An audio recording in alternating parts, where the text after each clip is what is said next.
देखिए ये top 1000 question geography के पहला पार्ट है। ठीक है, तो हम लोग क्वेश्चन के माध्यम से जियोग्राफी को लगभग 1000 क्वेश्चन के माध्यम से वर्ल्ड जियोग्राफी के ज़्यादातर क्वेश्चन के माध्यम से मतलब चीज़ें करेंगे। ठीक है, चलिए देखिए पहला क्वेश्चन ये है।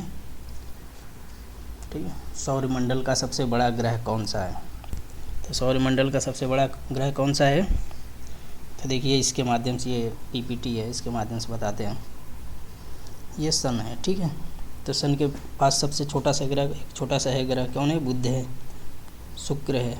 ठीक है, फिर इसके बाद अर्थ है, मार्स है, फिर इसके बाद जुपिटर जिसको बृहस्पति बोलते हैं, फिर शनि, फिर उसके बाद यूरेनस जिसको हिंदी में वरुण बोलते हैं, फिर नेपच्यून वरुण, ये प्लूटो है। ठीक है, तो इसको 2006 में 24 अगस्त 2006 से इसको हटा दिया गया ग्रह की श्रेणी से, क्योंकि ये दूसरों की ग्रह के कक्षा को काटता था। जो ग्रह की परिभाषा होती है उसको ये फुलफिल नहीं कर रहा था, तो 2006 से इस ग्रह को हटा दिया गया। तो इस ग्रह के बारे में देखो क्या है।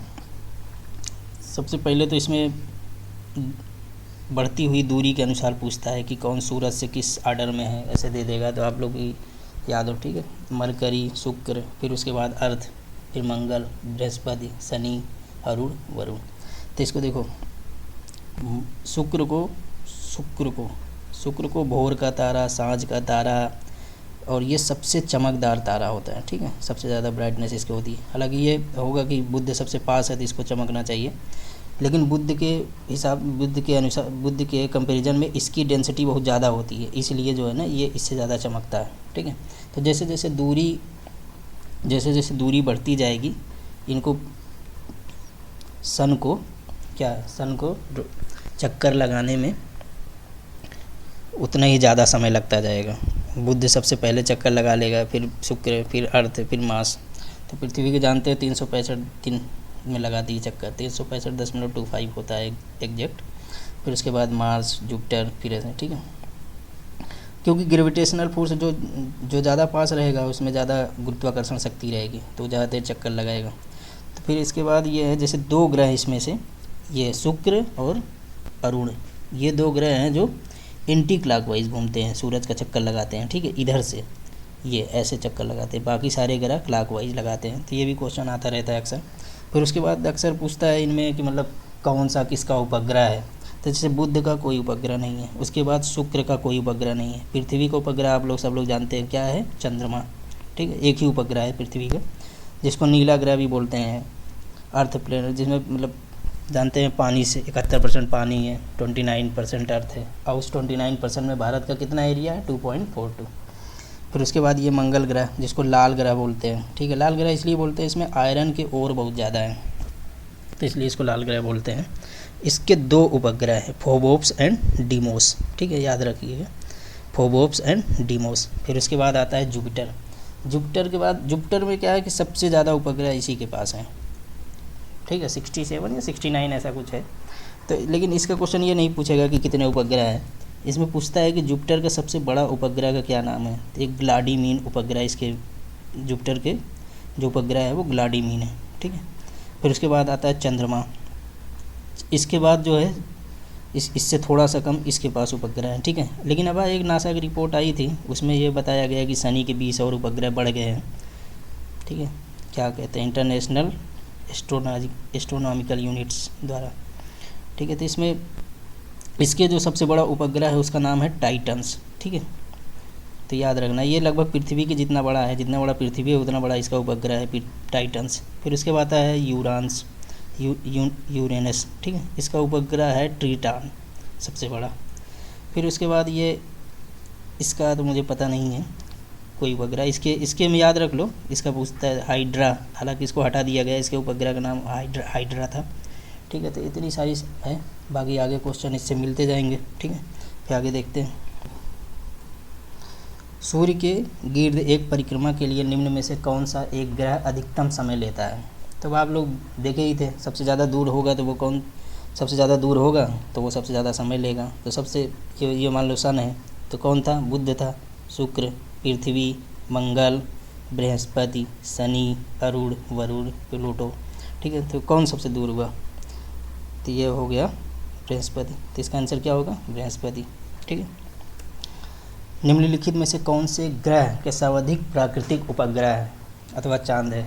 तब ये सवाल देखो, अगर अभी ऐसे करंट में क्वेश्चन बनाता है कि एक अभी नासा द्वारा, इंटरनेशनल एस्ट्रोनॉमिकल यूनिट द्वारा सबसे ज़्यादा उपग्रह किसके बताए गए, तब आप शनि मार देंगे। ठीक है। अगर आप पुराना क्वेश्चन बनाता है, कुछ भी नहीं लिखता है, तब आप बृहस्पति ही मारेंगे। ठीक है आंसर को। तो बृहस्पति, जिसका हमने सबसे बड़ा उपग्रह क्या बताया था, व्लादिमीर। ठीक है। मंगल का फोबोप्स एंड डीमोस, शनि का ट्राइटन सबसे, शुक्र का कोई उपग्रह नहीं। ठीक है। शुक्र को क्या बोलते हैं, सबसे ज़्यादा चमकीला, भोर का तारा, सांझ का तारा। इसको पृथ्वी की बहन भी बोलते हैं। पृथ्वी की बहन इसलिए बोलते हैं कि जैसे पृथ्वी का जो साइज़ है उसी के सेम साइज़ का शुक्र है, और जैसे पृथ्वी अपने अक्ष पे 23.5 डिग्री झुकी हुई है, ठीक है, तो वैसे ही शुक्र भी झुका हुआ है, इसीलिए इसको बोल। चलिए, किस ग्रह के चारों ओर वलय हैं, तो वलय आप देखें बना रहता है शनि ग्रह। ठीक है। तो इसका क्या आंसर होगा, शनि। अगर पूछे मेथेन किस ग्रह पे सबसे ज़्यादा है, ठीक है, मेथेन की मात्रा, कंसंट्रेशन ऑफ मेथेन, तब आप बृहस्पति मारेंगे। ठीक है।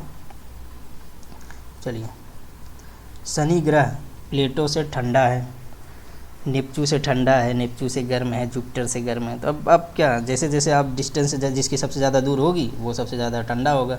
तो क्या है, बुध है, शुक्र है, पृथ्वी है, मंगल है, अरुण वरुण। तो अब इसी के हिसाब से आपका लोग प्लूटो से ठंडा है, तो ये हो ही नहीं सकता, प्लूटो तो सबसे दूर है, तो प्लूटो सबसे ज़्यादा ठंडा होगा, ये ऑप्शन करता हूँ। फिर उसके बाद आता है नेपच्यून से ठंडा है शनि, नेपच्यून से ठंडा नहीं है, नेपच्यून दूर है शनि के। ठीक है। नेपच्यून से गर्म है, तो ये ऑप्शन सही हो जाएगा। कौन सा सही हो जाएगा, तीसरा, नेपच्यून से गर्म है। ठीक है। टाइटन सबसे बड़ा चंद्रमा या उपग्रह है, किसका, टाइटन हमने बताया था, बता चुका हूँ। टाइटन का किसका है, शनि का सबसे बड़ा। ठीक है। बृहस्पति का क्या बताए थे, व्लादिमीर। शुक्र का कोई उपग्रह नहीं, मंगल का फोबोप्स एंड डीमोस। यूरेनस सूर्य के चारों ओर एक परिक्रमा कितने समय में लेता है, ये सबसे ज़्यादा लेता है, ये 84 वर्ष में। ठीक है। ये मुझे याद है, बाकी आप लोग भी याद कर लीजिए। ठीक है। वर्ष दीर्घतम होता है, तो कहाँ, जो सबसे ज़्यादा दूर पे होगा सन के, वो सबसे ज़्यादा चक्कर दिन में लगाएगा। ठीक है। सबसे ज़्यादा दिनों में चक्कर लगाएगा, तो वहाँ पे सबसे ज़्यादा बड़ा वर्ष होगा। तो कहाँ हो जाएगा, ये प्लूटो पे। प्लूटो नेपच्यून से आगे है। ठीक है। सबसे पीछे लास्ट में प्लूटो है, नेपच्यून है। ठीक है। ये यूरेनस है, शनि, बृहस्पति, मंगल। ठीक है। देखो, एक क्वेश्चन ये भी अक्सर आता रहता है कि मतलब साइज में आर्डर लगाओ, सबसे बड़ा कौन है, तो ये याद रख लो, सबसे बड़ा में 5वें स्थान पे पृथ्वी आती है। ठीक है। सबसे बड़ा कौन होगा, जुपिटर, फिर उसके बाद शनि, फिर उससे छोटा अरुण, फिर वरुण, फिर आएगा पृथ्वी। ठीक है। फिर मंगल। तो ऐसे याद रख लो, सबसे छोटा आएगा बुध। अगर मान लो प्लूटो भी दिया है तो प्लूटो सबसे छोटा है। ठीक है। तो ये आर्डर, और डिस्टेंस के हिसाब से जब इधर से क्वेश्चन पूछेगा, सूर्य से मतलब तीसरे नंबर पे पृथ्वी आती है, तीसरे और 5वें। ठीक है। साइज में 5वें पे और डिस्टेंस के मामले में तीसरे पे आती है। सूर्य की परिक्रमा में कौन सा ग्रह सर्वाधिक समय लेता है, तो फिर वही क्वेश्चन आ गया, बताओ कौन लेगा परिक्रमा में, प्लूटो। ठीक है। इंटरनेशनल एस्ट्रोनॉमिकल यूनियन, यही मैं बोल रहा था, यही अभी रिपोर्ट दिया है जिसने बताया कि शनि के 20 नए उपग्रह बढ़ गए। ठीक है। तो ये जो है 2006 में हमने बताया नहीं कि प्लूटो को क्या है, सन 2006 में दी गई एक नई परिभाषा के अनुसार निम्नलिखित में से कौन सा ग्रह नहीं है, तो कौन सा, प्लूटो। 24 अगस्त 2006 को इसको हटा दिया गया। ये बेसिकली जो ग्रह की परिभाषा होती है ना, उसको सेटिस्फाई नहीं कर पा रहा था, ये दूसरे की ग्रह में चला जा रहा था, मतलब चक्कर लगाते समय जो है ना दूसरे की कक्षा को काट रहा था, इसलिए इसको हटा दिया गया। सौर परिवार का सबसे छोटा ग्रह कौन सा है, तो आप लोग बताइए। और क्या, अब देखिए बुध और प्लूटो दोनों दे दिया, तो प्लूटो बुध से काफ़ी छोटा है। ठीक है। तो प्लूटो को मानना है ना कि बुध को। यद्यपि सामान्यतः प्लूटो सबसे दूरस्थ ग्रह है, पर उसकी परिभ्रमण पथ बहुत ही दीर्घवृत्तीय है। और ठीक है, जो किसी अन्य ग्रह के पथ को काटता है। परिमाणता 1979 से आरंभ हुई 20 वर्ष की अवधि में प्लूटो सबसे दूरस्थ नहीं है, तो कौन सबसे दूरस्थ हो गया? तो मतलब अब वो कह रहा है कि अगर प्लूटो को हटा दिया गया तो कौन हो अब उसके बाद बचा है, तब कौन बचा? नेपच्यून। ठीक है, आप लोग बृहस्पति है, फिर शनि है, फिर क्या है, यूरेनस है, फिर नेपच्यून है। ठीक है, तो ये है सबसे दूरस्थ कौन हो जाएगा? नेपच्यून हो जाएगा। निक्स एवं हाइड्रा किसके उपग्रह है, पूछ रहा है क्वेश्चन। तो ये निक्स और हाइड्रा आप याद रख लीजिए किसके हैं, हमने बताया था प्लूटो के। ठीक है, प्लूटो के ये है, तो किसके उपग्रह हैं ये? प्लूटो के। शुक्र का आप लोग बताइए, शुक्र का कोई उपग्रह नहीं है। शुक्र को और क्या बोलते हैं? पृथ्वी की बहन, सबसे चमकीला तारा, सांझ का तारा, भोर का तारा। ठीक है, ये सब शुक्र को बोलते हैं। बृहस्पति का सबसे बड़ा उपग्रह कौन बताया? व्लादिमीर। बुध का कोई उपग्रह नहीं। ठीक है, चलिए ये क्या मैप आ गया कुछ। ठीक है, सी ऑफ ट्रंक्विलिटी कहाँ पर है? सी ऑफ ट्रंक्विलिटी ये है चंद्रमा पे। ठीक है, चंद्रमा पे जो धब्बे होते हैं, जो दिखते हैं, जो धब्बे दिखते हैं, उसी को बोलते हैं सी ऑफ ट्रंक्विलिटी। ठीक है, मतलब ये यहाँ पे मतलब ऐसा है कि जैसे आंधी इतनी हर समय आंधी आती है, मतलब तेज आंधी, भयंकर, मतलब धूल उल उड़ते हैं, उसी को सी ऑफ ट्रंक्विलिटी बोलते हैं। ठीक है, ट्रंक्विलिटी कहाँ पर है? ये चंद्रमा पे। चलिए, सी ऑफ ट्रंक्विलिटी, फिर वही क्वेश्चन आ गया। चंद्रमा के धरातल पर दो व्यक्ति एक दूसरे की बात नहीं सुन सकते। तो मैं पहले ही बताया चंद्रमा पे क्या है, वायुमंडल अनुपस्थित है। तो और हमें साउंड के लिए, साउंड वेव के लिए हमें माध्यम की आवश्यकता होती है। माध्यम में नहीं चल सकती, बिना माध्यम के साउंड नहीं चलती। ठीक है, तो इसीलिए हम एक दूसरे की बात को नहीं सुन पाते।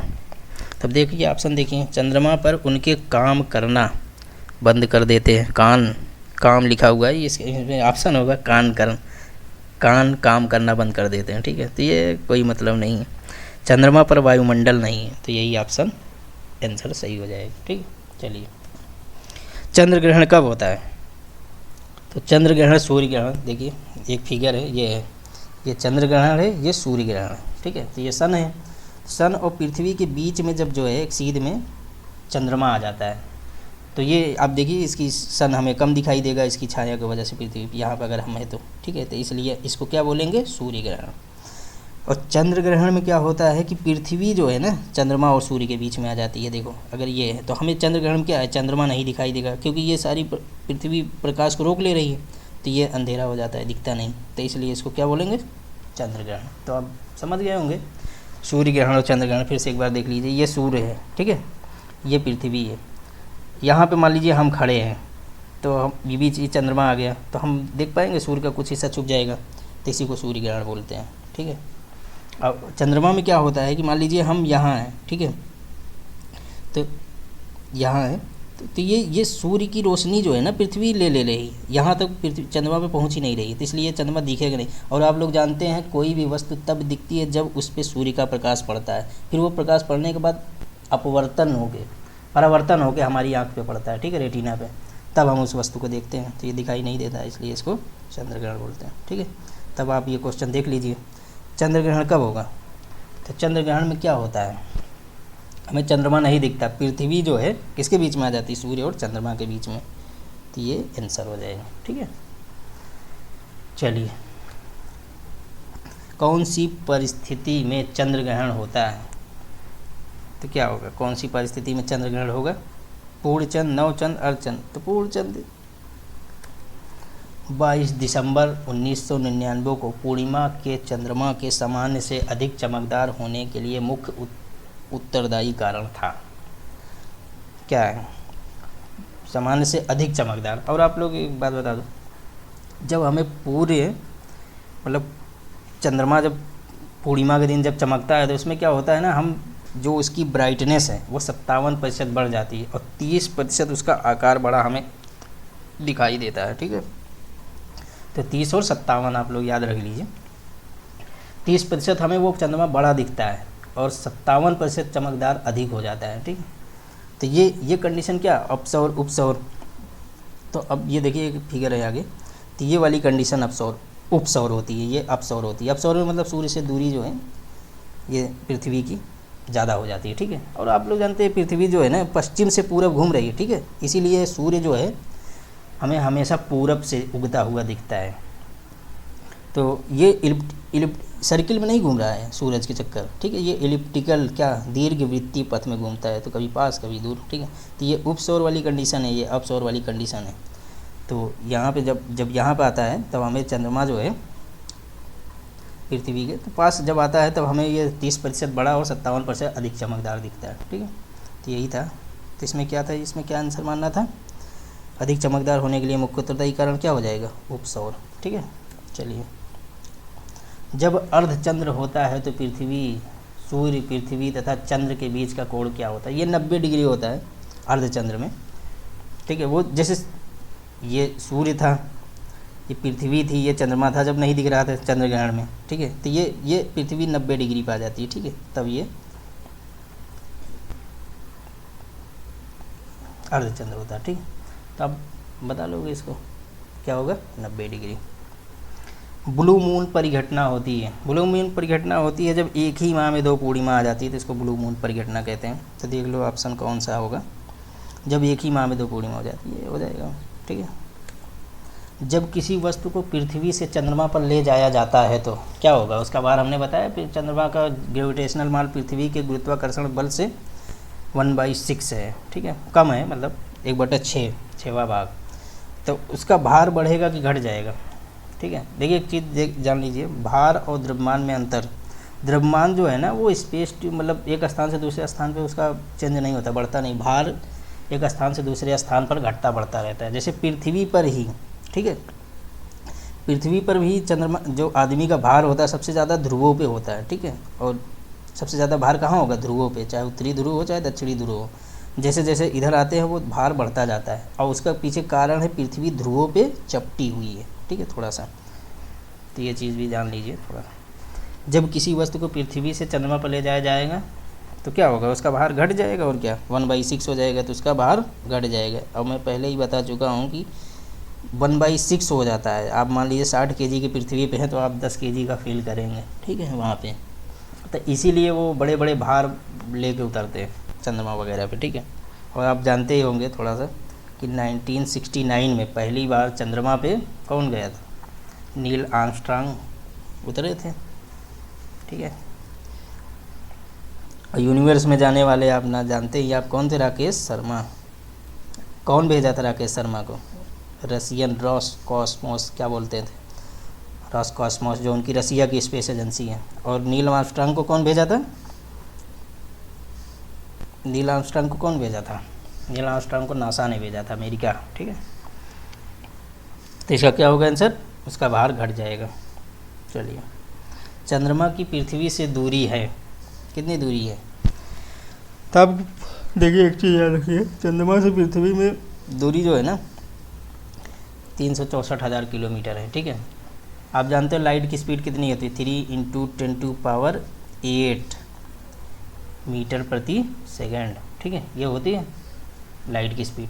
आपको स्पीड पर पता है चाल, ठीक है, और दूरी पता है, तो आप टाइम निकाल लेंगे ना। तो कभी कभार सवाल पूछता है कि कितना समय लगता है सूरज की रोशनी पृथ्वी तक पहुंचने में, ठीक है, चंद्रमा की रोशनी पृथ्वी तक पहुंचने में कितना लगता है, तो 1.3 सेकंड लगता है, ठीक है। अब देखो 1 सेकंड में 3 लाख आ जाएगा, 64 आ जाएगा, ठीक है। तो जैसे ये सन है, यहाँ से रोशनी गई यहाँ, ठीक है, और पृथ्वी से डायरेक्ट चंद्रमा पे आने में कितना समय लगता है, ये भी याद रख लीजिए, 8.3 या 8.4 होता है, ठीक है, 8.25 होता है, 8.3 याद रख लीजिए। तो ये मिनट है, सेकंड नहीं है, ठीक है, क्योंकि 1.5 करोड़ किलोमीटर है लगभग पृथ्वी से और सूर्य की दूरी। तो इसलिए आप निकालोगे 1.5 करोड़ किलोमीटर में लाइट की स्पीड वो करेंगे तो आप यही आ जाएगा, 8 मिनट 3 सेकंड आएगा, ठीक है। तो इसका आंसर क्या होगा, ये। मंगल और बृहस्पति की कक्षाओं के बीच में सूर्य के चारों ओर परिक्रमा करने वाले शहर के छोटे छोटे टुकड़ों के समूह को क्या कहते हैं। तो देखिए ये सन है, देखते हैं आगे कोई फिगर है, फिगर पे चल के बता दें क्या, फिगर तो दिख नहीं रहा, फिगर होता तो बता देता इस पर। चलिए उसको, हालांकि ये याद रख लीजिए क्षुब्ध ग्रह बोलते हैं। तो जैसे ये क्षुब्ध ग्रहों के विषय में निम्नलिखित कथनों पर विचार कीजिए। तब कर लो, वो क्या मंगल और बृहस्पति के बीच में पाए जाते हैं। ये छोटे छोटे चट्टानी मलबे होते हैं, ठीक है। तो अब देखो, क्षुब्ध ग्रह सूर्य की परिक्रमा करने वाले विभिन्न आकार के चट्टानी मलबे होते हैं, ठीक है। जैसे ये परिक्रमा करते रहते हैं वैसे ये भी करते रहते हैं, तो ये ऑप्शन सही हो जाएगा। अधिकांश क्षुब्ध ग्रह छोटे हैं किंतु कुछ का व्यास 1000 किलोमीटर तक बड़ा होता है, तो ये भी सही है। क्षुब्ध ग्रह की कक्षा बृहस्पति और शनि की कक्षाओं में रहते हैं, तो ये गलत हो जाएगा। कहाँ रहते हैं? मंगल, ठीक है। तो आप बताओ कौन सा आंसर होगा, 1 और 2। अब देख लो, फिर से वही है, क्षुब्ध ग्रह और धूमकेतु के बीच क्या अंतर है, देखो पढ़ो। क्षुब्ध ग्रह लघु चट्टानी ग्रहिकाएँ हैं, जबकि धूमकेतु हिम शासित गैस के निर्मित होते हैं, जिन्हें चट्टानी और धातु पदार्थ आपस में बंधे रखते हैं। तो ये स्टेटमेंट बिल्कुल सही है, ठीक है। क्षुब्ध ग्रह चट्टानी मलबे होते हैं और धूमकेतु जो होता है ना, वो गैस का एक वो होता है। आप लोग देखे होंगे कभी कदार आसमान में दिखता है, थोड़ी सेकंड के लिए, लगभग 1 सेकंड से भी कम, वो आपको थोड़ी देर के लिए चमकता है। उस गैस पे क्या होता है, सन की रोशनी पड़ती है, तो वो हमारी आँख तक आ जाती है, ठीक है। वही होता है धूमकेतु, ठीक है। क्षुब्ध ग्रह अधिकांशतः बृहस्पति और मंगल की परिक्रमा पथों के बीच पाए जाते हैं, जबकि धूमकेतु अधिकांश शुक्र और बुध के बीच पाए जाते हैं, ठीक है। तो ये भी स्टेटमेंट सही है। अधिकांशतः लिखा है, अगर लिख देता केवल तब गलत हो जाता है, ठीक है। तो आप देखिएगा इसको। और ये केवल शब्द जो होता है ना, ऑप्शन काटने के लिए बहुत ही इम्पोर्टेंट शब्द होता है। तो आप लोग केवल जहाँ आप देखो तो आप ज़्यादातर पॉसिबिलिटी होती है कि वो ऑप्शन गलत हो जाएगा, ठीक है। तो ये चीज़ थोड़ा बेसिक है। बाकी देखिए, धूमकेतु गोचर दीप्तिमान पूंछ दर्शाते हैं, ठीक है, जबकि क्षुब्ध ग्रह यह नहीं दर्शाते हैं, दीप्ति पूंछ दर्शाते हैं, जबकि ये बिल्कुल सही स्टेटमेंट। ये क्या हो गए, तीनों स्टेटमेंट सही है। उल्का क्या है, तीव्र गति से चलता तारा, बाह्य अंतरिक्ष से पृथ्वी के वायुमंडल में प्रविष्ट हुए द्रव्य का अंश, तारामंडल का भाग, पुच्छहीन धूमकेतु। उल्का क्या हो जाएगा, तारामंडल का भाग मान लीजिए, और क्या। एक स्थान की जो सही अक्षांशी स्थिति हो सकती है, अक्षांश और देशांतर आ गया, ठीक है।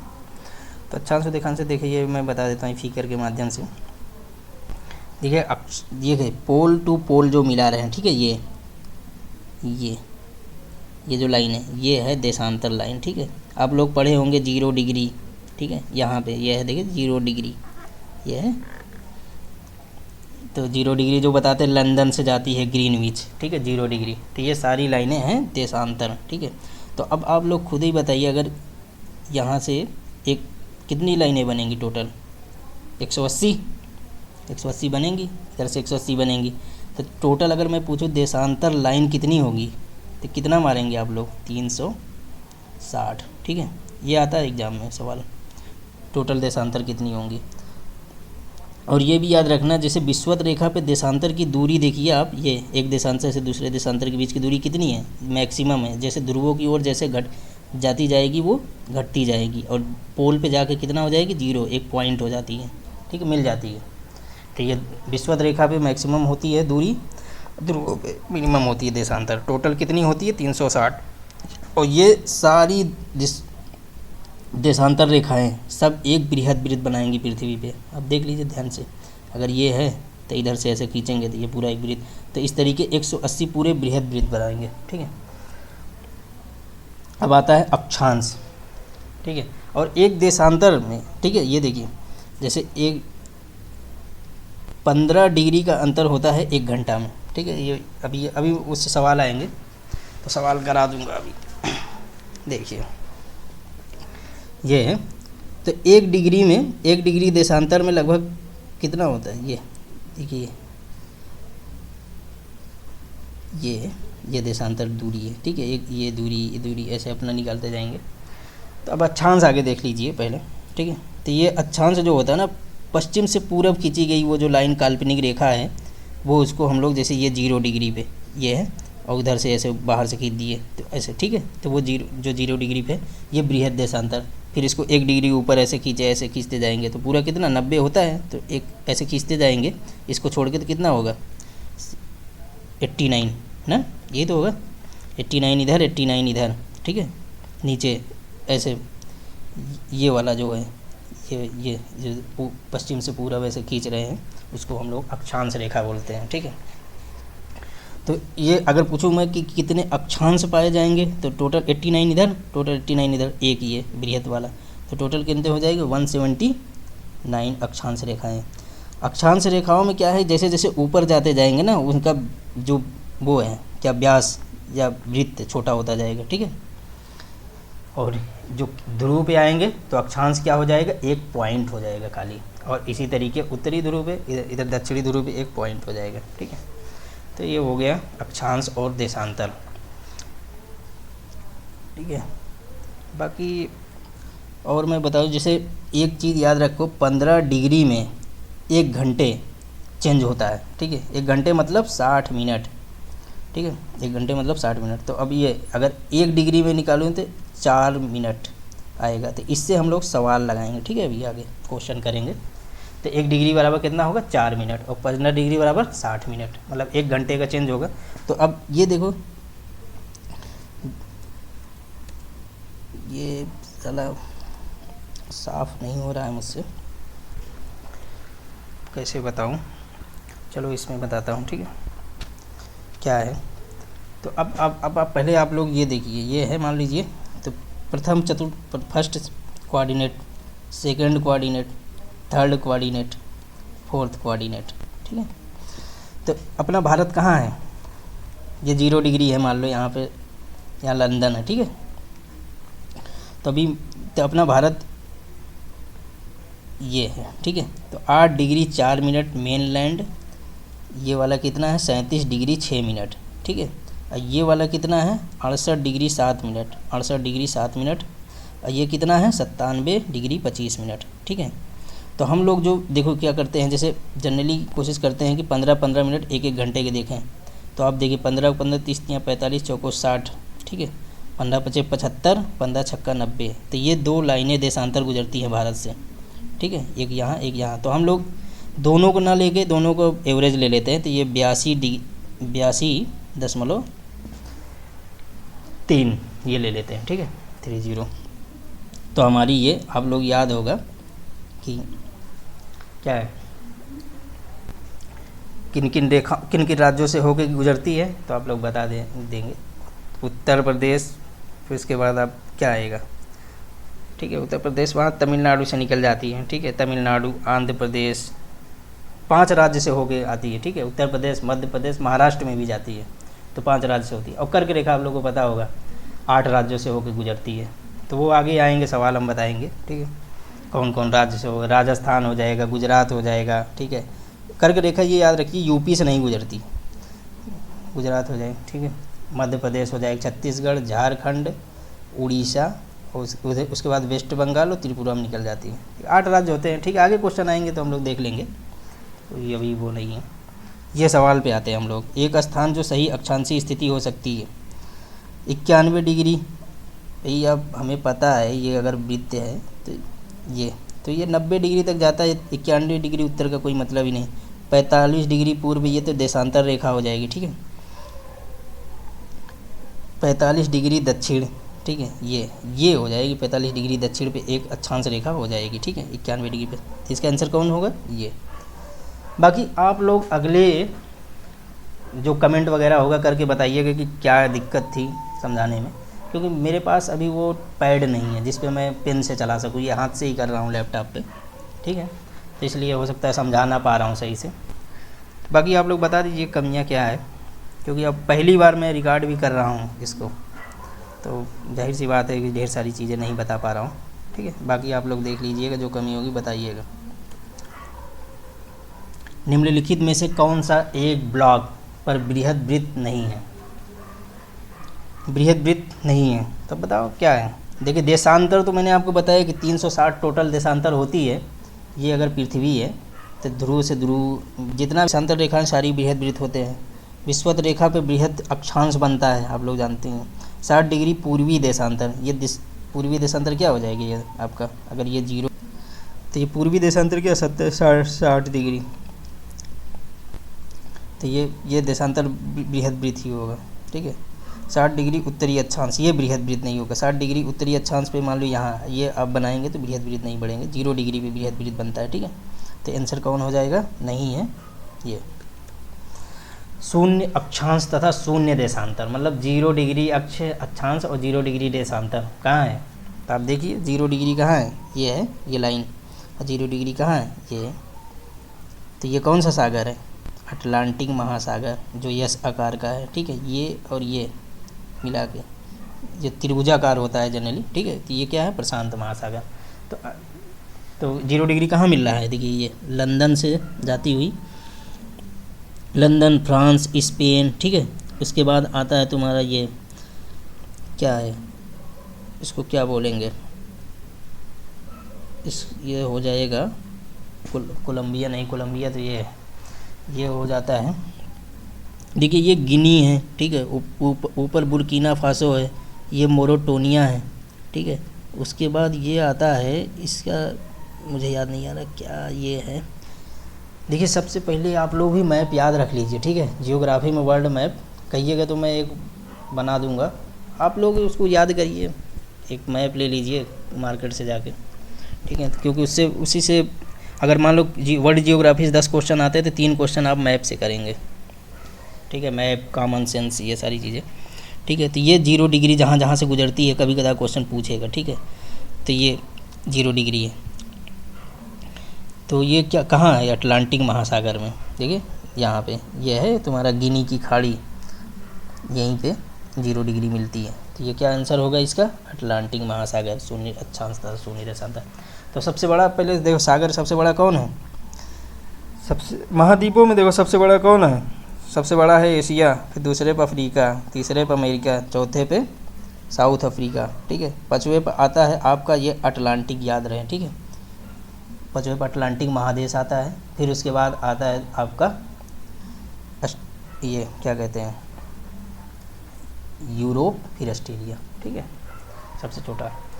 बाकी और सागरों में सबसे बड़ा ये है आपका प्रशांत महासागर, फिर अटलांटिक महासागर, फिर हिंद महासागर, ठीक है। फिर आप चाहे जो आर्कटिक वगैरह जो भी हो, ठीक है।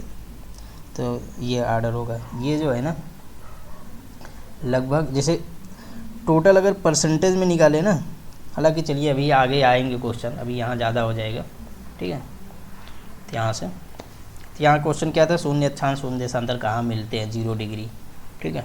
तो इसका देखिए भारत के परिप्रेक्ष्य में भारत 82.30 डिग्री बीचों बीच जानती है देशांतर रेखा, ठीक है। इसीलिए लंदन से यहाँ पे समय जो ग्रीन GMT और इंडियन स्टैंडर्ड टाइम से 5.5 घंटे का अंतर होता है। आप 82.5 निकाल लीजिए, 5.5 आएगा, ठीक है। 5.5 घंटे का अंतर आएगा। तो 1 घंटे में कितना, 15 मिनट होता है। 15 डिग्री में 1 घंटे होता है, तो 15 25 75, ठीक है। ये हो गया 5 घंटे। अब आधा निकालेंगे तो 7.5, अब 82 आ जाएगा, ठीक है। तो इसीलिए इंडिया में 82 डिग्री, ये 5.5 घंटा ग्रीनविच से आगे है। मतलब इसका मतलब ये है कि अगर यहाँ मान लीजिए सुबह 5:30 बजा हुआ है तो रात का 12 ही बजा रहेगा यहाँ पे इंडिया में, ठीक है। 5 घंटा नहीं सॉरी गलत बोल दिया, ये भारत आगे है। तो जैसे मान लीजिए यहाँ पे अगर सुबह 5:30 बजा है, ठीक है, 6 बजा है मान लीजिए, तो यहाँ 6 7 8 9 10 11 11:30 बज चुका रहेगा दिन का, ठीक है। 5 घंटा 5.5 घंटा हम लोग आगे चलेंगे, ठीक है। तो जैसे हम लोग 5.5 घंटा आगे हैं, पाकिस्तान कितना हो जाएगा, पाकिस्तान भारत से आधा घंटा आप पीछे कर लीजिए, लगभग 5 घंटा GMT से आगे है, ठीक है। और बांग्लादेश जब अगर आपको पूछ ले तो बांग्लादेश में इसमें लगभग 6 घंटा आप कर दीजिए, ठीक है। तो ये देखिए क्या होता है, जैसे नेपाल, श्रीलंका और इंडिया, ये तीनों कंट्री साथ में, तीनों कंट्री 5.5 घंटा आगे हैं, ठीक है। बाकी इसके बाद अगर बांग्लादेश आता है तो 6 घंटा कर लेंगे। अगर म्यांमार का पूछता है कितना घंटा आगे है तो 6.5 मान लेंगे। पाकिस्तान को आधा घंटा पीछे कर लेंगे, ठीक है। और अफगानिस्तान अगर पूछे तो 4.5 घंटा GMT से आगे। ये थोड़ा सा बेसिक चीज़ें हैं, आप लोग वैसे याद रख लो थोड़ा बोड़ा, तो इसमें कॉमन सेंस है, सब निकालेंगे थोड़ी, आप कैलकुलेट वहाँ थोड़ी करेंगे, ठीक है। बाकी कर लीजिएगा, कोई वो थोड़ी। चलिए आगे। जब 82 डिग्री 30 मिनट पूर्वी देशांतर पर मध्याह्न हो तब प्रातः के 6:30 किस देशांतर या अक्ष पर बजे रहेंगे। सवाल निकालिए आप अपने आप, क्या पूछ रहा है। जब 82 डिग्री 30 मिनट पूर्वी देशांतर पर मध्याह्न हो, मतलब इंडिया की बात कर रहा है कि वहाँ पे मध्याह्न हो, मतलब 12 बजा है, ठीक है, 12 बजे दिन, तब प्रातः 6:30 किस देशांतर पर होगा। तो अब आप अब अपने से निकाल लीजिए। तो मतलब हम लोग दिन है, दोपहर 12 बजा है, ठीक है। तो हम लोग आगे हैं, तो इसका मतलब पीछे जाएंगे सुबह होने के लिए, ठीक है। और ऊपर से कितने घंटे पीछे जाएंगे, 6.5 घंटे। तो 1 घंटे में 15 मिनट होता है, तो 6 घंटे में 90 मिनट हो गया, ठीक है। 6 घंटे में 90 मिनट हो गया, तो 6 घंटा 30 मिनट आप पीछे जाओगे। तो अब उस पर अगर आप जाओगे तो देखिए 82 5 घंटा, तो ये हम लोग कहाँ आ जाएंगे, ध्यान दें, ठीक है, ये आ जाएंगे 0 डिग्री तो नहीं होगा, 0 डिग्री पश्चिम। अगर 5.5 घंटा दिया होता तो हम लोग 0 डिग्री पर आ जाते, ठीक है। ये तो होगा नहीं। 82 डिग्री 30 मिनट पश्चिम, ये होगा नहीं। ये तो पूरा हम लोगों को 12 घंटे अगर देता था वो जाता, ठीक है। ये 67 डिग्री 30 मिनट पूर्व पे, ये भी नहीं होगा। तो आंसर ये हो जाएगा, आप निकालेंगे तो यही आ जाएगा 165 डिग्री, ठीक है। तो कुछ ऑप्शन एलिमिनेट का तरीका होता है, उससे लगा लो, बाकी आप अपना लगा लीजिए क्योंकि वीडियो बहुत बड़ी हो जाएगी, ठीक है। यदि दो स्थानों की स्थिति में 90 डिग्री देशांतर का अंतर है, तब दोनों स्थानों के बीच समय अंतर कितना होगा। 90 डिग्री है, 1 घंटे में कितना होता है, 15 मिनट। 15 डिग्री तो 15 छक्का 90, कितना आ जाएगा, 6 घंटे। फिर वही सवाल आ गया, जब ग्रीनविच में मध्याह्न है, जब एक जगह का स्थानीय समय 5 बजा है, शाम को 5 बजा है। निम्नलिखित में कौन सा स्थान यमुनोत्तर है जिस पर उपयुक्त जगह अवस्थित है। यमुनोत्तर क्या होगा, 5 बजा है जिस पर क्या होगा। चलिए वैसे टाइम इसको छोड़ते हैं सवाल को, ठीक है। अपना निकाल लीजिएगा, इसमें कुछ है नहीं, टाइम फालतू ख़राब हो रहा है। किसी स्थान का मानक समय निर्धारित करने का आधार क्या होता है, प्रधान मध्याह्न रेखा, इसको बोलते हैं ना 0 डिग्री को। 0 डिग्री को क्या बोलते हैं, ये जो तुम्हारा क्या है, ये क्या है, इसको क्या बोलते हैं, इसकी राजधानी क्या है, अल्जीरिया है ये, ठीक है। ये कहाँ कहाँ जाती है, लंदन, ठीक है, मतलब वही इंग्लैंड, स्पेन, फ्रांस, और ये फिर इसके बाद ये क्या, अल्जीरिया, फिर इसके बाद मोरिटानिया, फिर ये नाइजीरिया, ठीक है, ये ठीक है। उसके बाद ये गिनी आ जाता है, गिनी, ठीक है, गिनी, घना, ये आ जाते हैं। 4-5 कंट्री हैं 0 डिग्री के आसपास, तो ये लोग, ठीक है। अंतर्राष्ट्रीय तिथि रेखा क्या होती है, ये जो 180 डिग्री, ठीक है, देशांतर ये होता है, पश्चिमी देशांतर 180 डिग्री इधर से और इधर से, जो उसको बोलते हैं हम लोग प्रधान मध्याह्न रेखा। जो ये बेरिंग जल संधि है, जो यहाँ पे कमचटका प्रायद्वीप, देखिए ये, तो यहीं से ये हो के आगे निकलती है कमचटका प्रायद्वीप से। ये 3 बार मुड़ी हुई है, कभी कदा क्वेश्चन पूछता है कितनी बार मुड़ी हुई है। तो ये है जापान है, ये कमचटका प्रायद्वीप है, तो यही तुम्हारा यहीं पे होती है अंतर्राष्ट्रीय तिथि रेखा, अक्षांश रेखा ये, ठीक है। चलिए, तो इसका आंसर हो गया। अंतर्राष्ट्रीय दिनांक रेखा खींची जाती है, कहाँ खींची जाती है, प्रशांत महासागर में। पता नहीं वही कमचटका प्रायद्वीप जहाँ है, जहाँ जापान है, तो वो क्या है, प्रशांत महासागर का है। ग्लोब पर 2 स्थानों के बीच न्यूनतम दूरी नहीं होती, न्यूनतम दूरी नहीं होगी, कहाँ नहीं होगी, प्रधान देशांतर पर 45 डिग्री दक्षिणी अक्षांश पर, अंतर्राष्ट्रीय तिथि रेखा पर 45 डिग्री उत्तरी अक्षांश पर। 2 स्थानों के बीच न्यूनतम दूरी नहीं होगी, कहाँ नहीं होगी,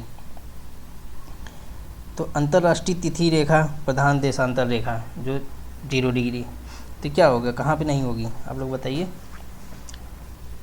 तो इसका आंसर होगा अंतर्राष्ट्रीय तिथि रेखा।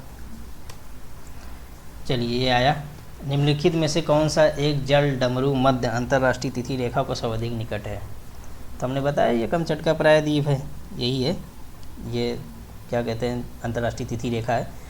ऐसा है जैसे यहाँ पे क्या होता है ना कि एक दिन आप आगे चले गए, ठीक है, 1 दिन की अतिरिक्त प्राप्ति होती है। अगर इस रेखा से जैसे ही आप उधर जाते हैं तो 1 दिन की अतिरिक्त प्राप्ति हो जाती है, या इधर आते हैं तो 1 दिन का नुकसान होता है। तो ऐसा बताया जाता है, जो रसिया वाले हैं न्यू ईयर मनाते हैं यहाँ पे, ठीक है। उसके बाद अगले दिन ये लोग अमेरिका पहुँच जाते हैं, यहाँ पे हवाई द्वीप, ठीक है। तो इनको 1 दिन फिर से मिल जाता है न्यू ईयर का, तो यही है।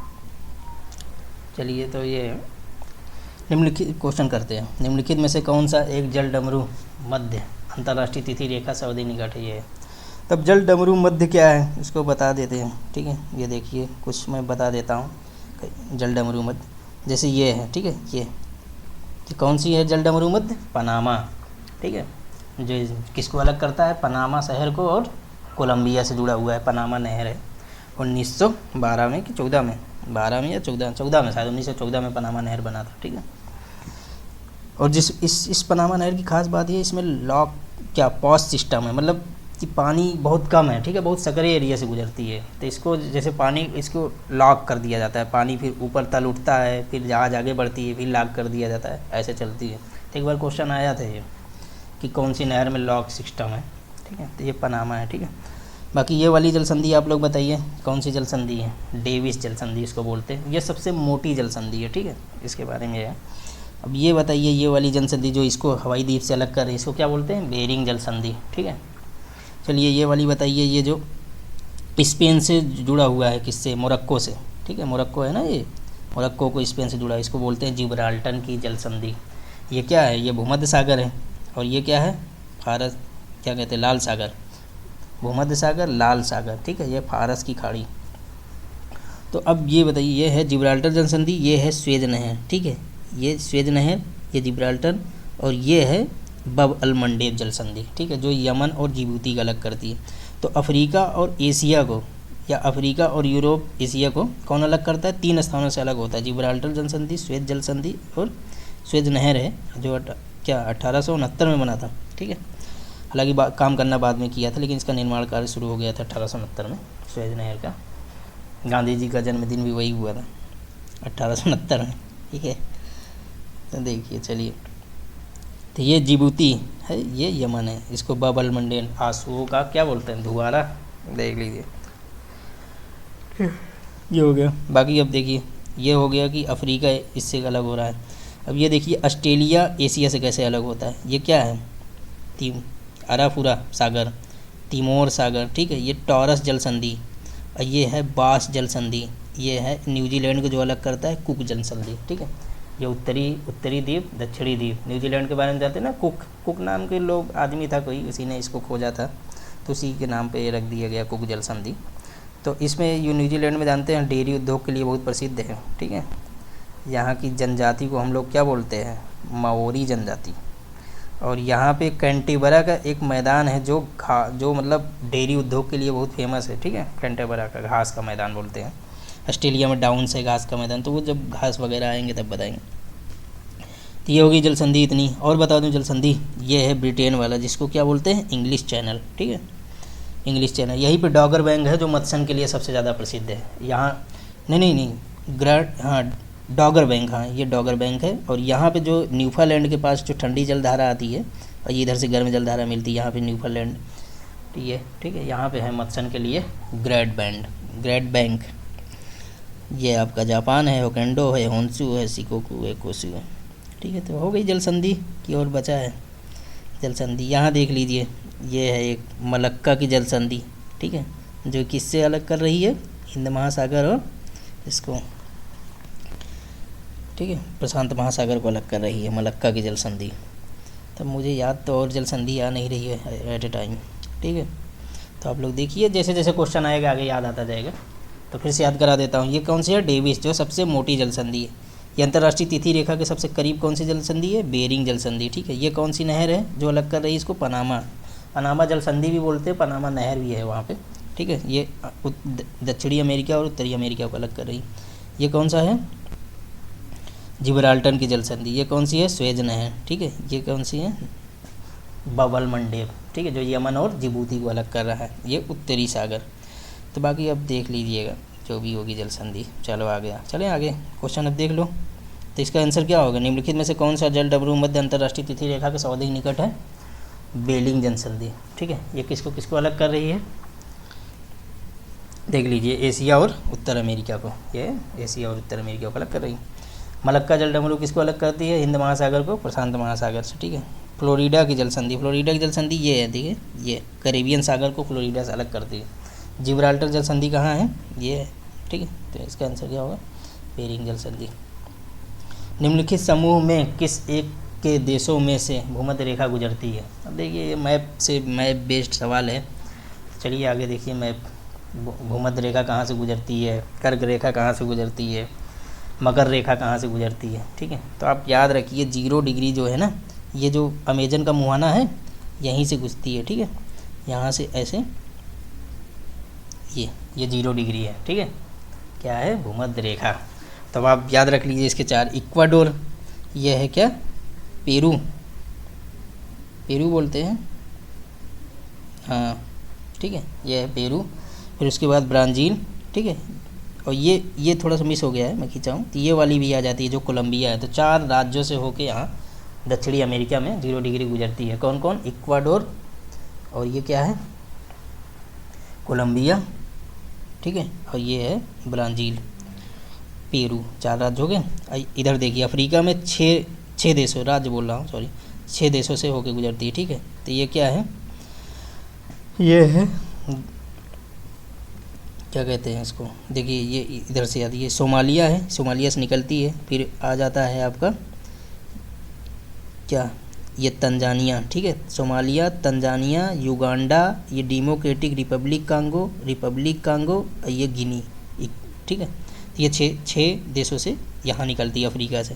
तो ये आपको मैप धीरे धीरे याद करने की कोशिश करिए, ठीक है, अगर नहीं याद है। हालांकि जिसको याद होगा वो तो तुरंत समझ जा रहा होगा चीज़ें, ठीक है, मैप। बाकी जिसको नहीं याद होगा भाई, तो ये याद रखिए कि ये जो सिंगापुर है यहाँ पे, ये है, यहीं पे सिंगापुर है एकदम 0 डिग्री के पास। तो यहीं से होकर ऐसे इंडोनेशिया से 0 डिग्री निकल जाती है। ये हुआ 0 डिग्री का। तो अब याद रहेगा आपको, ऐसे क्वेश्चन जो भी आएंगे आगे देखते जाइए। बाकी 30 डिग्री आप याद रखिए यहाँ से गुजरती है, ठीक है। ये 23 डिग्री कर्क रेखा जो बोलते हैं, ये थोड़ा सा वो हो गया, ऐसे चाइना से होकर निकल जाती है। तो अब कहाँ से? मैक्सिको से होकर ही इधर यहाँ भी देखो 6 राज्य, पश्चिमी अफ्रीका, फिर उसके बाद क्या हो गया? मोरिटानिया हो गया, ये क्या हो गया? अल्जीरिया हो गया, ये हो गया, ये मिस्र हो गया, ये क्या है? त्रिपोली, ठीक है। त्रिपोली राजधानी है इसकी, क्या बोलते हैं याद भी नहीं आ रहा है। मिस्र की काहिरा, वो राजधानी वो आप याद रखिएगा, ठीक है। तो ये 6 है, इससे गुजरती है। ये देखिए मकर रेखा, सऊदी अरब, भारत के बीचों बीच से गुजरती है, ठीक है। कर्क रेखा, मकर रेखा बोल दिया था, कर्क रेखा। 8 राज्यों से होकर गुजरती है, आप लोग याद रखिए। गुजरात, राजस्थान, मध्य प्रदेश, छत्तीसगढ़, झारखंड, वेस्ट बंगाल, त्रिपुरा, मिजोरम। 8 राज्य से होकर निकल जाती है, ठीक है। आगे फिर उसके बाद ये म्यांमार, चाइना में भी जाती है, याद रहे, ठीक है। थोड़ा सा नीचे से चाइना में गुजरती है। ये हो गया कर्क रेखा के बारे में। मकर रेखा आप ये याद रखिए, ठीक है। ये 4 राज्यों में, यहाँ अफ्रीका के 4 राज्यों से होके ऑस्ट्रेलिया के बीचों बीच से यहाँ 23 डिग्री दक्षिण वाला साउथ, ये 23 डिग्री उत्तर नॉर्थ। तो ये आप बताइए क्या है? चिली है, ये चिली है, ठीक है। उसके बाद क्या है? वेनेजुएला है। फिर ये क्या है? उरुग्वे है। ये मैंने गलत बना दिया, ठीक है। ये ब्राज़ील से भी जाती है। क्वेश्चन पूछता है कि कर्क रेखा और मकर रेखा दोनों कौन से देश से होके गुजरती हैं, तो दोनों, ये इतना आप सोच लीजिए ब्राज़ील कितना बड़ा है, ठीक है। तो ये दोनों से 4 राज्यों से यहाँ से निकलेगी। कौन कौन निकलेगी? चिली, वेनेजुएला, और ये होता है उरुग्वे, ठीक है। और ये है आपका ब्राज़ील। तो इससे हो गया। अब यहाँ भी 4, ठीक है। यहाँ देखिए क्या है? ये अंगोला है, ये जाम्बिया है, ये अफ्रीका है, ये मलावी है, ठीक है। तो ये 4 राज्य से, मेडागास्कर से ऐसे होते हुए ऑस्ट्रेलिया के बीचों बीच से निकल जाती है। तब क्वेश्चन करा जाए, देखिए अब बताइए आप लोग, निम्नलिखित में से किस समूह के एक देशों में से भूमध्य रेखा गुजरती है? तो ब्राज़ील, आप बता देंगे, ब्राज़ील, जाम्बिया, मलेशिया वहाँ आगे था, तो ये गुजरती है 0 डिग्री, ठीक है।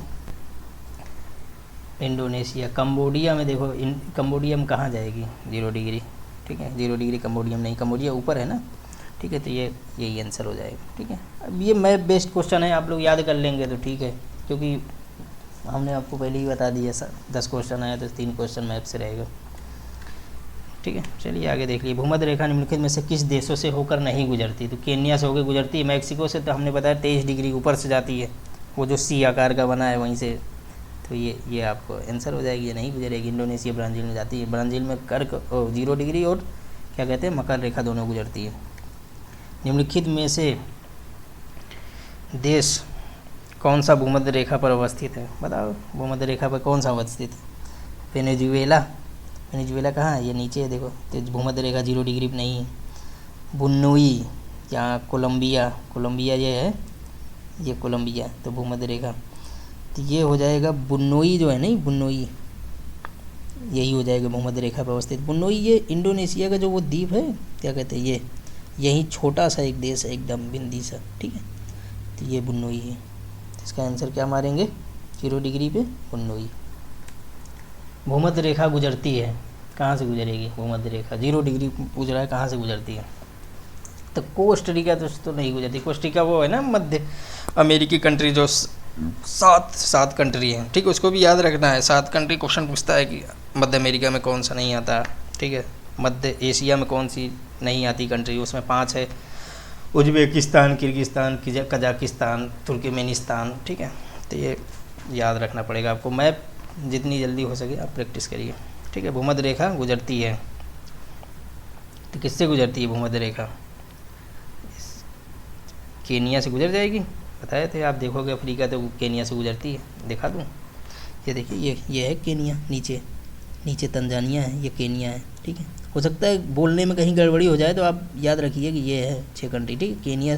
Kenya, Somalia, Uganda, democratic Republic Congo, ठीक है, गिनी। तो ये अब तो कहाँ से हो जाएगी इसका आंसर, केनिया। उनके देशों में कौन सा भूमध्य रेखा पर अवस्थित है, बुनोई नहीं, ठीक है, सॉरी गलत हो गया, केनिया अवस्थित है, ठीक है। जिस अक्षांश पर वार्षिक तापांतर न्यूनतम होता है वह होता है, तो क्या होगा, 0 डिग्री पे बताए साल भर सूरज की किरणें लंबवत चमकती है। तापांतर मतलब क्या होता है, जैसे तापांतर 3 प्रकार के होते हैं, ठीक है, एक दैनिक तापांतर होता है, एक वार्षिक तापांतर होता है, एक मौसमी तापांतर भी पूछ लेते हैं। तो जनरली दैनिक तापांतर और वार्षिक तापांतर पूछता है। वार्षिक तापांतर मतलब कि जैसे एक साल में एक ही स्थान पर कितना तापों में अंतर हुआ, जैसे मान लो माइनस, जैसे कहीं का तापमान ठंडियों में चला गया, ठीक है, -40 डिग्री सेंटीग्रेड, गर्मियों में 40 डिग्री सेंटीग्रेड प्लस में, तो 80 डिग्री का तापांतर है। दैनिक तापांतर मतलब एक दिन में कितना, तो ठीक है, तो सबसे कम तापांतर होता है भूमध्य रेखा में, ठीक है। सबसे अधिक तापांतर जो मरुस्थल होते हैं वहाँ होते हैं, आप ध्यान देंगे, रात में सबसे कम ठंडी बहुत हो जाती है और दिन में बहुत तेज़ गर्म हो जाता है। और सबसे जैसे वैसे दे मरुस्थल तापांतर सबसे कम कहाँ होता है, वो सागर का पानी जो होता है, महासागर, वहाँ तापांतर सबसे कम पाए जाते हैं, 1-2 डिग्री मुश्किल से तापांतर होते हैं। निम्नलिखित में से कौन सा एक भूमध्य रेखा के सर्वाधिक निकट है, तो सिंगापुर एकदम 0 डिग्री पे बसा हुआ है, ठीक है, मतलब आप देखेंगे, आप देखिएगा, मैं खुद देख लीजिएगा, 0 डिग्री पे बसा हुआ। यहाँ देखिए, ये सिंगापुर यहाँ है, ये यहीं है एकदम 0 डिग्री पे, ठीक है, यहीं है सिंगापुर। ये भूमध्य रेखा, कर्क रेखा और मकर रेखा तीनों निम्न में से किस एक महाद्वीप से गुजरती है, आप देखिए अफ्रीका से। ये क्या है, 23 डिग्री कर्क, 0 डिग्री, ये क्या है मकर रेखा। तो यहाँ 6 देश, 4 देश, चलिए बताइए नाम क्या है। ये मोरक्को है, ये अल्जीरिया है, ये देखिए क्या है, लीबिया है, ये है मिस्र, ठीक है, हो गया 6 हो गया, ठीक है। इधर देखिए, इधर ये देखिए गाम्बिया है, ये क्या है, ये रिपब्लिक कांगो है, डेमोक्रेटिक रिपब्लिक कांगो है, ये है युगांडा, ठीक है। ये विक्टोरिया झील है, ठीक है, एकदम विक्टोरिया झील है, वो भी 0 डिग्री के पास ही है। ये है केनिया, ये है सोमालिया, तो 6 कंट्री हो गई। ये देखिए 4 कंट्री जो इस पे है, क्या है, ये नमीबिया है, बोत्सवाना है, साउथ अफ्रीका है, ये क्या है, मोजाम्बिक है, ठीक है, ये जिम्बाब्वे है। तो ये 4 कंट्री होगी गुजर, जिम्बाब्वे में नहीं जाती, 4 कंट्री होगी गुजर जाती मेडागास्कर से होते हुए, ठीक है। मकर संक्रांति के समय कर्क रेखा पर दोपहर के सूर्य का उनतास होता है, क्या है मकर रेखा, क्या 23 डिग्री 5 होता है, इसी को मकर बोलते हैं, ठीक है। कर्क रेखा नहीं गुजरती, तो बताओ 0 डिग्री, वो 23.5 डिग्री कहाँ से नहीं गुजरती, ये देखो, ये है, अपने से बता दो, मिस्र में जा रही है, ईरान में जाएगी, ईरान तो ऊपर है ना, तो ईरान में नहीं जाएगी। किस तिथि को रात और दिन बराबर होते हैं, 2 डेट याद रख लो, 21 मार्च, 22 सितंबर, 23 सितंबर हालांकि दिया हुआ है, तो ये होगा, ये यहाँ पे मतलब दिन और रात की अवधि बराबर होती है, ठीक है। 21 जून 22 दिसंबर वो सबसे बड़ा दिन और सबसे छोटी रात वाली कंडीशन होती है, और जुलाई और 4 मतलब 3 जनवरी और 4 जुलाई, वहाँ पे क्या होता है, सूर्य सबसे पास और सबसे दूर वाली 6 डेट होती है। ठीक है, धीरे धीरे आप याद हो जाएगी, इतनी बार क्वेश्चन होंगे कि याद ही हो जाएंगी। मकर रेखा नहीं गुजरती, तो मतलब कहाँ से मकर रेखा कहाँ है, ये है, बताओ कहाँ से नहीं गुजरेगी। तो 4 देश बताओ, नमीबिया है, बोत्सवाना है, मोजाम्बिक है, अफ्रीका है यहाँ पे। ठीक है, बोलिविया ऊपर है, आप देखिए यहाँ ध्यान दीजिए, बोलिविया ये है जहाँ पे लापाज एक झील है, लापाज इसकी राजधानी है। बोलिविया में ही टिकटिका झील है जिसको, ठीक है, जो सबसे ऊंचाई पे स्थित झील है। ठीक है, तो क्या बताओगे, मकर रेखा नहीं गुजरती, अर्जेंटीना से जाती है, ब्राज़ील से जाती है, पैराग्वे से भी जाती है, तो बोलिविया आंसर हो जाएगा। ठीक है, ये वर्ष भर रात और दिन कहाँ बराबर होते हैं, तो भूमध्य रेखा पर। ठीक है, यहाँ पे सूर्य की किरणें साल भर लंबवत चमकती है। यहाँ पे इसीलिए जो होता है, सुबह 7 बजे से धूप चमकना शुरू, 2 बजे तक इतनी कड़ी धूप रहेगी, वाष्पीकरण है वो बढ़ता रहता है, और लगभग 2 बजे या 4 बजे की वर्षा होती है। ठीक है, इसको 2 बजे या 4 बजे वाली वर्षा कहते हैं, वो डेली होती है पूरे साल भर। उत्तरी गोलार्ध में कर्क संक्रांति के समय 12 घंटे का दिन होता है। कहाँ होगा कर्क संक्रांति के समय 12 घंटे का दिन, चाहे कर्क संक्रांति चाहे मकर संक्रांति चाहे जो पूछे, 12 घंटे का दिन हमेशा कहाँ होगा, विषुवत रेखा पे। वर्ष का सबसे बड़ा दिन कौन सा होता है, तो योगा डे आप लोग पढ़े ही होंगे, 2015 से मनाया जा रहा है। ठीक है 21 जून सबसे बड़ा दिन ये, लेकिन क्वेश्चन ऐसे देगा जब सूर्य, देखिए अगर इसी में 22 दिसंबर भी ऑप्शन दिया तो ये गलत हो जाएगा। अगर 22 दिसंबर की बात करो, अगर मान लो सूर्य, ठीक है, दक्षिणी गोलार्ध में है, तब 22 दिसंबर को सबसे बड़ा दिन हो जाएगा इधर। ठीक है, अगर ये उत्तरी गोलार्ध में है तब 21 जून को सबसे बड़ा दिन उत्तरी गोलार्ध में हो जाएगा, मतलब हम लोगों की तरफ। ठीक है, तो इसका आंसर, हालांकि ऐसे सवाल देना ही नहीं चाहिए, लेकिन इसका आंसर चलिए मान लीजिए ये होगा। ठीक है, 22 दिसंबर को हटा देना चाहिए यहाँ से। ठीक है, दक्षिणी गोलार्ध का सबसे बड़ा दिन, देखिए वही सवाल दे दिया यहाँ पे, देखिए 21 जून ये हो जाए, दक्षिणी गोलार्ध सबसे बड़ा दिन 22 दिसंबर। ठीक है, चलिए अगला सवाल आया, महाद्वीप अलग कैसे हुए, तो कैसे अलग हुए हैं, विवर्तनिक क्रिया से अलग हुए। देखो, महाद्वीपों के स्थिरता अस्थिरता मतलब के संबंध में सबसे पहले वेगनर महोदय ने, ठीक है, दिए थे। वेगनर महोदय मुख्यतः वो भूगर्भिक विज्ञान के ज्ञाता नहीं थे, वो जलवायु विज्ञान के थे, हालांकि इतना ज़रूरत है नहीं, ऑप्शनल का सब्जेक्ट है ये।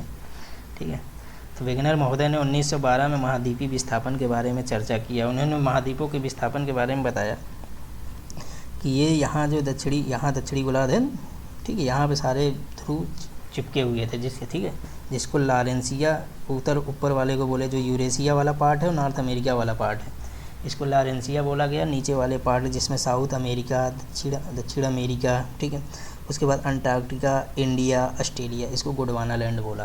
ठीक है, इनको, तो इनका मतलब पश्चिम, उत्तर और उत्तर पूर्व की तरफ विस्थापन हुआ।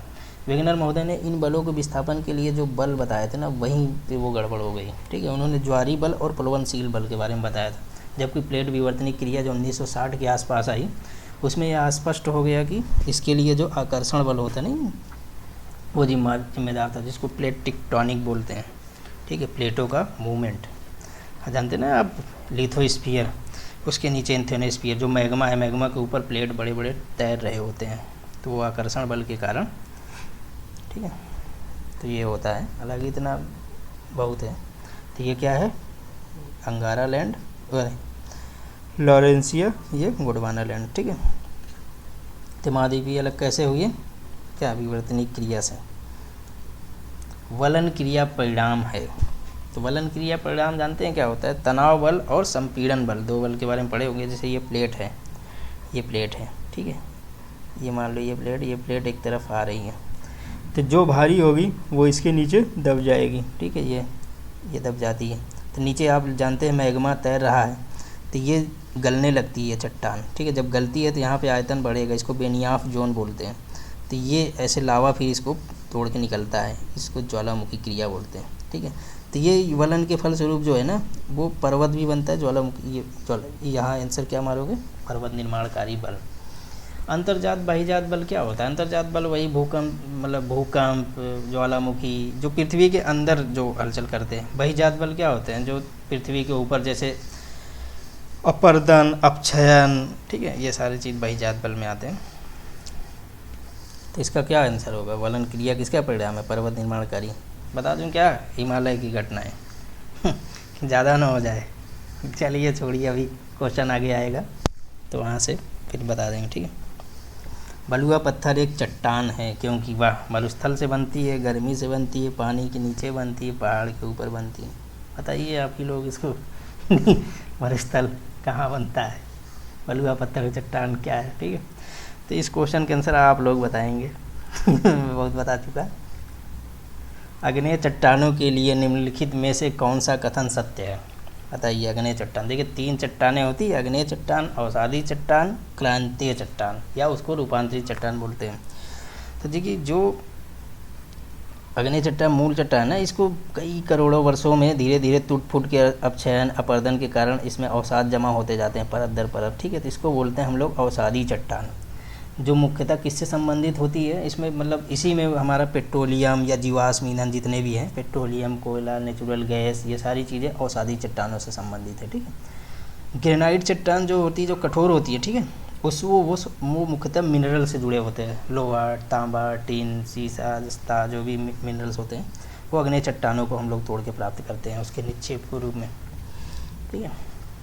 तो और बाकी क्रांतीय चट्टान जो होता है ना, ये दोनों चट्टानों को, ठीक है, अगर एक अत्यधिक ताप और दाब में रहना पड़े करोड़ों वर्षों तक, वो रूपांतरित, इन्हीं दोनों का रूपांतरित फॉर्म होता है, जो इसलिए उसको रूपांतरित चट्टान बोलते हैं। जैसे उसका एग्जाम्पल है, जैसे बलुआ पत्थर, चूना पत्थर को अगर रूपांतरित किया जाए तो हम संगमरमर बन जाता है, ठीक है। बलुआ पत्थर को अगर रूपांतरित किया जाए तो क्या बन जाए? क्वार्ट्ज बन जाता है, ठीक है। तो ये आगे क्वेश्चन आएंगे थोड़ा बहुत, तो समझ में आया? अग्नेय चट्टान, अवसादी चट्टान और क्रांतीय चट्टान के बारे में, कौन किससे किस मिनरल से संबंधित है, ये सब आप देख लीजिए। अग्नेय चट्टानों निम्नलिखित में से कौन सा कथन सत्य है? तो अब आप लोग बताइए। पुराने जीवाश्म बहुत कम होते हैं, ठीक है, इसमें पूरा जीवाश्म तो होते ही नहीं, क्या कसम। ये जल के लिए सरंद होती है, इसमें सरंद बिल्कुल नहीं होता जल के लिए, ठीक है। ये क्रिस्टली व अक्रिस्टली दोनों ही होती। इन चट्टानों में सिलिका नहीं होता, तो इसमें क्या मारेंगे? ये जल के लिए सारंद होती है। ये ऑप्शन सबसे अच्छा हो जाएगा, ठीक है।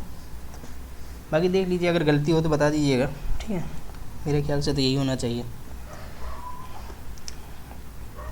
निम्न में से कौन सा रूपांतरित चट्टान का उदाहरण नहीं है?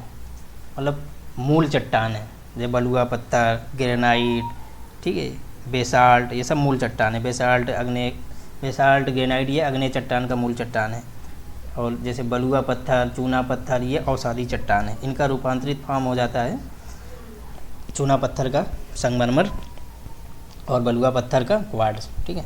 तो संगमरमर क्या है? रूपांतरित चट्टान है, ठीक है। स्लेट रूपांतरित चट्टान है। क्वार्ट्ज बलुआ है नहीं, ये बलुआ पत्थर से रूपांतरित होकर क्वार्ट्ज बनता है। चूना पत्थर से रूपांतरित होकर ये बनता है। स्लेट बनता है शायद गेब्रो से। तो देख लीजिए, ये इसका मूल चट्टान कौन है? ये अग्नेय चट्टान है। तो इसका आंसर कौन सा होगा? तीसरा, ठीक है। ज्वालामुखी से सबसे अधिक कौन सी गैस निकलती है? तो ज्वालामुखी के जानते हैं, ज्वालामुखी बताया। तो ये मान लीजिए ये प्लेट है, ठीक है, ये प्लेट है। अगर ये अंदर लिक्विड फॉर्म में मैग्मा है, यहाँ बेनियाफ जोन है, ये गला चट्टान, ठीक है। तो यहाँ संबंधित स्थल मंडलीय आयतन बढ़ा, ये तोड़ के निकलती है, ठीक है। तो इससे कुछ गैसेज निकलती हैं, जिसमें सबसे ज़्यादा मात्रा होती है जलवाष्प की, ठीक है, H2O लिक्विड फॉर्म में जो होता है, देखो, ठीक है। उसके बाद आता है H2S, SO2, N2, ये सारी गैसें निकलती हैं। तो ये अब बताइए क्या है आंसर इसका? ज्वालामुखी से सबसे अधिक कौन सी गैस निकलती है? तो कौन सा गैस होगा? जलवाष्प, ठीक है। ज़्यादा इसमें कुछ है नहीं जानने के लिए, क्योंकि GS पढ़ रहे हो आप लोग, ऑप्शनल थोड़ी।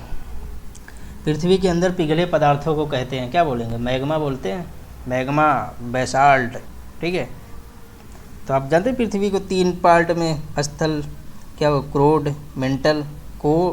मेंटल और ये क्रस्ट प्रॉपर्टी जिसको बोलते हैं, ठीक है।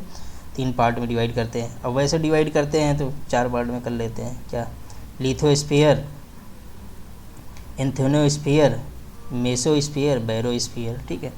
तो लगभग 700, फिर 2900, फिर ऐसे, ठीक है।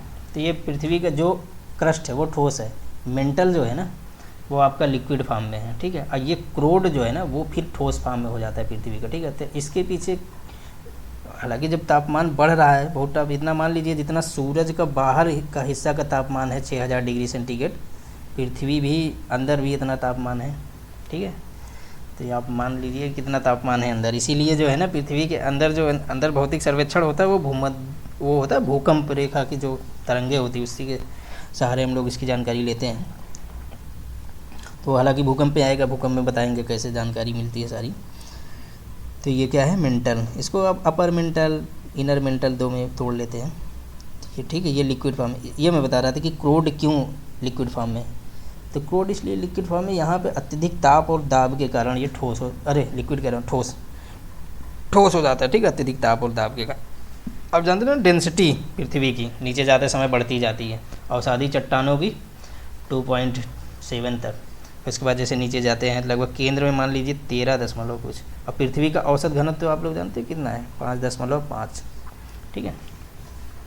देखिए ये साला हम लोग कहाँ से कहाँ पहुँच जाते हैं बीच बीच में। पृथ्वी के अंदर पिघले पदार्थों को क्या कहेंगे बताओ, मैग्मा, ठीक है। वहाँ के निकलो आगे, माउंट एटना। अब ये ज्वालामुखी हैं, कुछ ज्वालामुखी जो अक्सर पूछता रहता है, ठीक है, इसको याद करना पड़ेगा आप लोगों को। कुछ बता देता हूँ मैं, ज्वालामुखी बड़ी वीडियो नहीं बन रही है, चलो देख लीजिएगा आप लोग, ठीक है। तब देखिए माउंट एटना, देखिए सबसे पहले तो मैं सारे महाद्वीप की सबसे ऊंची चोटी बताता हूँ आप लोगों को। तो ये है अमेरिका, अमेरिका में सबसे ऊंची चोटी यहाँ पे है तो आपका माउंट मैकिनले, ठीक है, हवाई द्वीप में, जो 50वां राज्य है अमेरिका का, आपको अरे नहीं 49वां राज्य है, 50वां क्या है हवाई द्वीप, ठीक है, जो प्रशांत महासागर का चौराहा बोला जाता है। तो अमेरिका में टोटल कितने राज्य हैं 50, और सारे राज्यों को 2-2 सीटें दी गई हैं जो राष्ट्रपति चुनाव करते हैं, ठीक है। इंडिया के जैसे नहीं कि नॉर्थ ईस्ट में 7 राज्यों में लगभग कितना है, असम को छोड़ के बाकी सब में 1-1 जनसंख्या के अनुपात में बटी हुई है, वहाँ सारे लोगों को 2-2 सीट सारे राज्यों को दी गई है, ठीक है। तो यहाँ क्या है माउंट मैकिनले। नॉर्थ अमेरिका की सबसे ऊंची चोटी पूछे तो क्या है माउंट मैकिनले। दक्षिण अमेरिका की सबसे ऊंची चोट पूछे तो माउंट एकाकागुआ जो चिली में है, देखो ये, ठीक है, ये है एकाकागुआ। दक्षिण अमेरिका की सबसे ऊंची चोटी पूछे तो ये तंजानिया में है, ठीक है, किलीमंजारो। अगर ऑस्ट्रेलिया में पूछे तो माउंट विंसन्स है, ठीक है। देखिए यहाँ पे यूरोप की अगर सबसे ऊंची चोटी पूछे तो ये काकेशस श्रेणी है, ठीक है। आपको पता है ना यूरोप जो है एशिया से कैसे अलग होता है, जैसे ये यूराल पर्वत, यूराल नदी, ठीक है, फिर आता है ये आपका क्या कहते हैं काला सागर, फिर उसके बाद आता है काकेशस श्रेणी जिसमें 3 राज्य होते हैं, क्या कहते हैं अजरबैजान, आर्मेनिया और आपका क्या है एक और राज्य है आप लोग देख लीजिए, ठीक है। तो वो काकेशस राज्य बोले जाते हैं। यहीं पे आपकी चोटी है वो माउंट क्या बोलते हैं माउंट एल्ब्रूस, ठीक है। तो यूरोप की सबसे ऊंची चोटी कौन है माउंट एल्ब्रूस। सब बता दिया कि और कुछ बचा है। और एशिया का आप जानते ही हैं, ठीक है, एवरेस्ट। तो ये हो गया चोटी, ठीक है। लेकिन क्वेश्चन है कि हम लोगों को याद करना है ज्वालामुखी। तो ज्वालामुखी देखिए 3 प्रकार के होते हैं, सुषुप्त ज्वालामुखी, शांत ज्वालामुखी, सक्रिय ज्वालामुखी, ठीक है। सक्रिय ज्वालामुखी जिसमें लगभग हर समय हलचल होती रहती है कुछ न कुछ, उसको सक्रिय ज्वालामुखी बोलते हैं। शांत ज्वालामुखी उसे बोलते हैं जिसमें हजारों वर्षों से कोई कुछ हलचल हुई ही नहीं। सुषुप्त ज्वालामुखी बोलते हैं कि एक निश्चित टाइम पीरियड के बाद उसमें उभार होता है, ठीक है। 3 प्रकार के ज्वालामुखी होते हैं। तो अब जैसे कुछ ज्वालामुखी है, जैसे जापान का फ्यूजियामा, जापान कहाँ है यहाँ, ठीक है, जापान का फ्यूजियामा, इंडोनेशिया का क्राकटोवा, ठीक है। ये देखिए ज्वालामुखी जो है ना प्लेट विवर्तनिक क्रिया, ज्वालामुखी और भूकंप प्लेट विवर्तनिक क्रियाओं से ही जुड़ा हुआ है, ठीक है। तो जहाँ पे 2 प्लेटें जैसे महासागरीय प्लेट और महाद्वीपीय प्लेट आपस में मिलती हैं, और महासागरीय प्लेट आप जानते हो वो सीमा निर्मित होती है ठीक है, तो वो भारी होती है। सीमा और सियाल जानते हैं नहीं, जो महाद्वीप होते हैं वो सियाल निर्मित होते हैं, ठीक है, महाद्वीप सीमा निर्मित होते हैं, तो वो भारी होती है। तो जो भारी होगी वो प्लेट अंदर जाएगी तो वो एंथोनोस्फीयर में घुसेगी, वहाँ घुसेगी तो बेनियाब जोन है, वहाँ पे वहाँ ज्वालामुखी या भूकंप है वही। इसीलिए जो है ना ज्वालामुखी और भूकंप वाली गतियाँ पूरा प्रशांत महासागर की ये क्षेत्र, ये पूरा, ठीक है, पूरा रिंग ऑफ फायर जिसको बोलते हैं, यहाँ पे पाए जाते हैं ज्वालामुखी और भूकंप। ठीक है, तब कुछ ज्वालामुखी आपको मैं याद करवा देता हूँ। तो जैसे यहाँ पे है एक चिम्बोराजो, ठीक है, इंडोनेशिया में। क्या बोलते हैं, चिम्बोराजो नहीं, क्या बोलते हैं उसको, कोटापेक्सी, जो सबसे ऊंचा सक्रिय ज्वालामुखी बोला जाता है। एक आकागुआ है चिली में, चिम्बोराजो है यहाँ पे जस्ट नीचे, ठीक है, और ओजस डेल सलाडो है एक चिली में ही। ठीक है, ऊपर आएंगे यहाँ पे माउंट विंसन है अमेरिका में, याद रख लीजिए। ईरान में एक शांत ज्वालामुखी का एग्जाम्पल है जो उसको कोह सुल्तान बोलते हैं। ठीक है, यहाँ पे ठीक है, कोह सुल्तान बोलते हैं। अफ्रीका का आप जानते हैं किलिमंजारो शांत ज्वालामुखी है।